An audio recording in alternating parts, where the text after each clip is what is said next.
Hi, it's Steve. Today we'd like to show you how to install an anti-siphon clip on your washer. It's a really easy job. Let me show you how we do it. The anti-siphon clip on your washer is used to support the drain hose at a certain height so that water doesn't drain out of your washer during the fill cycle. It's installed on the back of the cabinet, so we will need to pull the washer far enough forward to access that, and then we can go ahead and install this part. Now to install that clip, we're going to begin by starting with the ankle-shaped hook. We'll fit that into the large hole in the back of the cabinet. And the arrowhead fastener will fit into the smaller hole. So angle the large one in first, line up the bottom, press it firmly into place until it snaps onto that cabinet.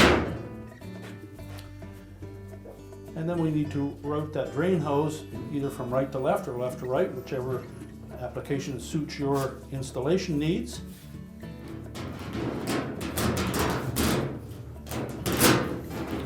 And that will maintain that drain hose at a height that will prevent siphoning of water out of your tub. Once we've installed that, we can push the washer back into position. And your repair is complete.